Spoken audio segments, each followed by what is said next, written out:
All right, it's good to see everybody. My name is Sam Smidt. I'm National Director of Land Use and Protection Research at American Farmland Trust.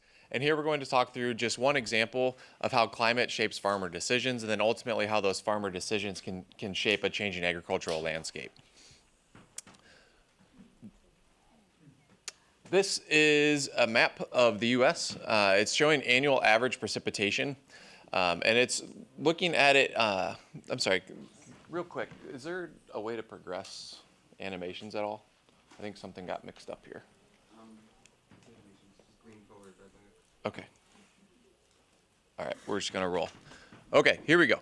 So this is, if you can see behind the sun and the cloud, this is showing annual average precipitation for the U.S.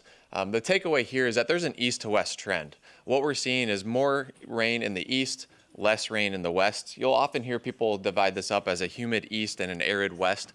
But in terms of agriculture and agricultural production, I want to look at corn today. And so corn takes about 25 inches of rain per year. And so if you're growing corn on the east side of that line, you can do so naturally just through rain-fed production, non-irrigation. If you're growing corn west of that line, you need to do so with irrigation because there's just not enough water to grow it naturally. When we start to look at what this looks like behind the pictures, I'm sorry that it's not progressing correctly here. We actually see that this shapes the landscape in terms of the characteristics of what we see. So on the right-hand side in that dry land area, what you start to see are square shapes, and that's very characteristic of rain-fed production.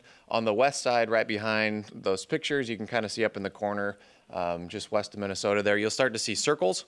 And so that's showing irrigation. Circles on the landscape are irrigated production. And why they're circles is that there's a well in the middle, and then connected to that central point is a long arm, which you can see, and it pivots around.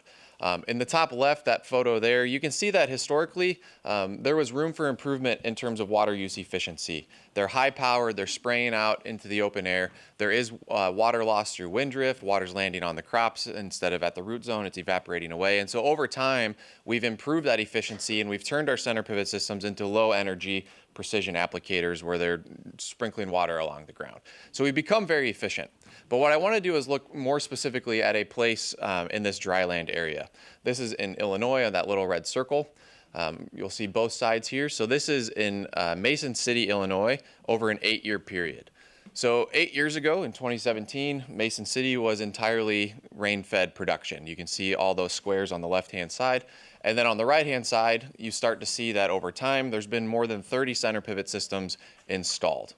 So what's happening here? Why is that the case? Is it because of climate or is it because of something else? Some of it can be attributed to climate. We just heard about weather extremes. I'll get more into those here in just a second. But more importantly, what we're looking at is the relationship between technology and cost of using it. And so we can start looking at the relationship between our low efficient irrigation systems, our high efficient irrigation systems, and what does that mean for the cost to the farmer. So on the y-axis here, you see cost of use. That's the cost to irrigate. On the x-axis, you see the total use, how much water we're actually using. As we start with low efficiency systems, the cost is high, so we don't use a lot of it. But as we start to improve our efficiency, we drive down the cost of that use. And so ultimately, we end up seeing more irrigation use. And so what we're seeing is a migration of irrigation out of the arid west and into the humid east. And so we can see this across the board. It's not just in Mason City, it's everywhere. We just heard from the previous panel, there's new installations in Connecticut. We see this across the board. And it's because it's becoming cheaper to use, especially when there's assistance programs in place to offset the cost of adoption. But we're getting to that point where the margins of the cost to use is starting to become economically favorable for a farmer, especially if it's only used sparingly during extreme times.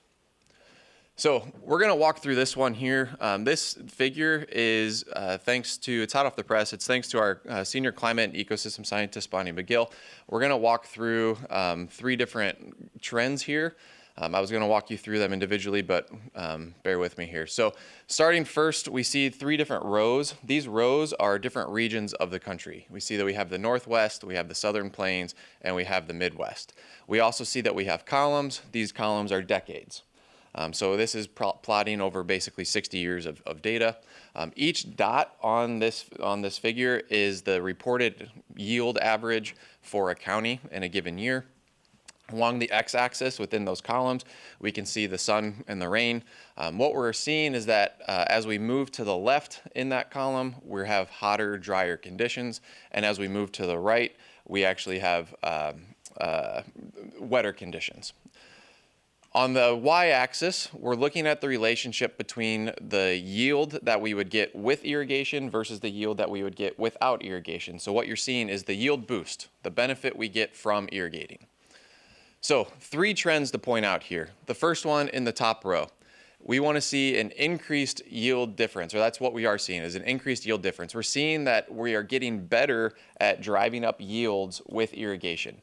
This can be because we're becoming more efficient in our water use. It could also be through other advances like new seed types or cultivars that are more adept to growing in irrigated conditions. There's a long list of reasons. Soil health would be another one. The second row here is we are seeing an increased weather variability across growing seasons. So we're seeing more spread in those dots from the left and right. And I want to point out that all of these trends are not just specific to one region. This is across the country. So this is literally the visualization of what you just heard in the last panel about how weather extremes are becoming more and more common. We're seeing the spread across that x-axis in all of the regions across the decades. The third trend that we're identifying here is that we're seeing an increased irrigation value during dry years. And that's evidenced by the negative slope across those point clusters. And what that's showing is that we're seeing a greater yield boost during dry years. So a farmer in Illinois, for example, that Mason City, even if we're not using irrigation all the time to produce corn or produce our crops, because we're seeing more extreme, because we're seeing extreme weather, because we're seeing more value out of that irrigation, we're starting to see more and more adoption of irrigation practices.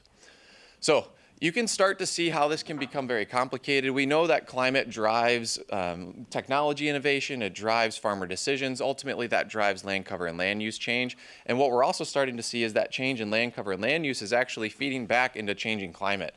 We're seeing that we're getting more precipitation downwind of places that are heavily irrigating.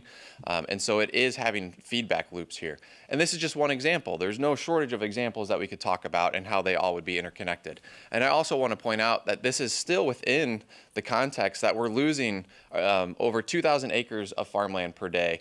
The farmland that we're losing is not uniform. We're losing our most suitable soils first. We have an aging ownership demographic. We have an aging producer demographic, so a lot of that farmland is likely to change hands in the near future. We just heard how it's becoming increasingly more difficult to be financially viable, and there's still a wide variety of practices that we're using. So when we try to implement better practices, it takes a long time before we can see at scale these benefits come through. So there's a lot of complications going on in this research world, which is, as a researcher, a very exciting time. So from AFT research team, I just want to say how awesome it is to be working in this context. But what I want to point out is that AFT research is different than other research that potentially you see. We're mission driven. As you know, as a nonprofit, we're mission driven. And so we are very actionable in the things that we pursue. I want to point out that AFT research seeks to equip, it seeks to empower, it seeks to support our stakeholders. Ultimately, what we want to do is generate data, provide them information, so that ultimately we can achieve outcomes that allow for thriving farms and ranches. So if you'd love to talk more about research, I would love to talk to you. Let's connect after this event. Thank you very much. Appreciate it.